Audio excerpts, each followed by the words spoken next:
Picture it, a table set up at the end of the driveway. On this table, there are cups filled with cherry Kool-Aid and a large sign that reads Kool-Aid, 25 cents. Behind this table, there are two young entrepreneurs hoping to make a few bucks. Those two kids would be my brother and I. We love to have lemonade stands, or technically Kool-Aid stands. We had what we thought was a booming business. And one day, we sold 5 glasses of Kool-Aid, all to the same person. He was a local policeman who lived 2 houses down and would circle the block just to buy our refreshing beverages.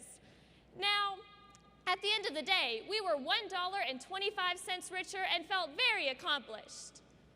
But if we were to do the same thing today, I'm not so sure we'd be pleased with our outcome. Think back to when you were a child and would face situations such as this. Would you be happy with $1.25? What about today? Would you be okay with that amount? Why is it that as we grow older, we aren't as easily satisfied with life? At the age of 6, I was thrilled with the idea of having a Kool-Aid stand and saw it as an exciting opportunity. Today, I would look at it as a job and something that isn't enjoyable. As children, we continually face tasks with a great amount of enthusiasm. But as we age, where does this enthusiasm go? You may have even had plans as a child to expand your lemonade stand into an actual store one day. Would you dare to dream that today?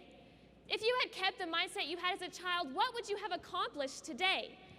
And what does it take for us to keep this mindset?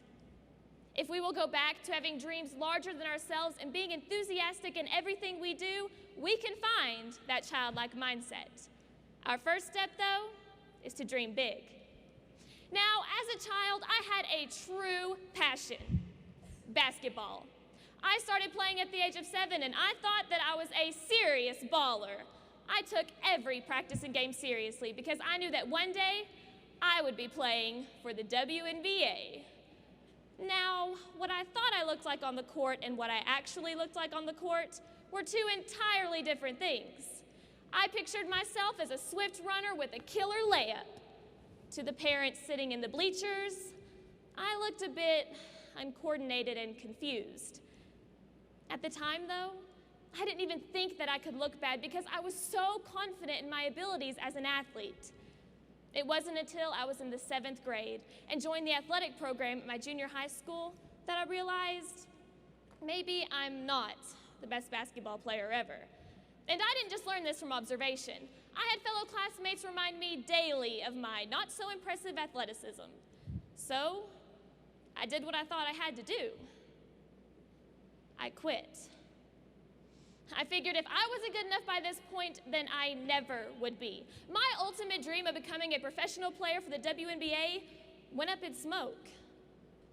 But I have to wonder, what would have happened if I hadn't given up on this dream? If I had continued to practice basketball, could I have eventually built up enough talent to play for the WNBA? That is one question I will always be asking myself. Now think back to what your dream was as a child. Is this still your dream today? Or is it something you gave up on? Thinking back, was it as outrageous as it seemed? Why is it that we can have such a high level of confidence in ourselves and our goals as young children, yet such a low level of confidence as young adults? It seems that we lose this sense of self-worth when we become wrapped up in what others think of us. If I hadn't let my classmates' opinions drag me down, I could have gone much further than just quitting. Don't you miss those days when you could care less what the world thought of you? When you could dream of becoming a princess and not have anyone look down on you for it? Where did our imagination go? But what is stopping us from going back there? Back to that mindset where we didn't care what the world thought of us and we had the confidence in ourselves to make our dreams come true. It is never too late for us to go back to our childhood dreams. But in order to make these dreams a reality, we must also go back to having the emotions and enthusiasm of our childlike selves. During my first week of travel with the travel team in Area 4, I had the opportunity to meet a young man by the name of Tyler Beard. Tyler Tyler is a 10-year-old boy with the enthusiasm of someone who just won the lottery. We met Tyler while his father, Mr. Beard, the agriculture science teacher at Albany High School, was giving us a tour of their facilities. Tyler jumped in the truck with us and immediately shook our hands and introduced himself like a professional. Once he realized we were state officers, he suddenly became awestruck and began telling us stories of how he had seen us speak at state convention. I honestly don't think I've ever seen anyone that excited to meet me. When I asked Tyler what he wanted to be when he grew up, he replied, "I'm going to be an ag teacher, just like my daddy.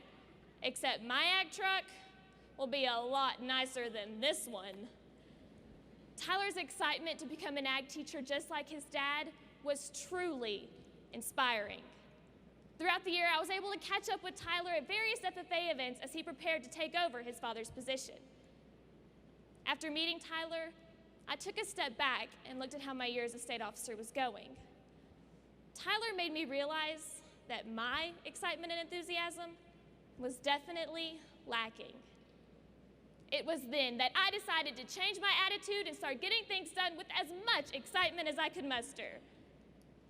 What aspects of your life could use more enthusiasm? Could it be your schoolwork, your job, maybe even your chores at home? The next time you face one of these tasks, try smiling and looking at it as an exciting opportunity. If we will put some of this eagerness into everything we do, how can we not be successful? If we will also put this enthusiasm into our dreams, what is stopping us from achieving them? Tyler believed that he had the power within himself to make his dreams come true. Even before his feet were able to reach the pedals, he knew that one day he would be driving his dream truck.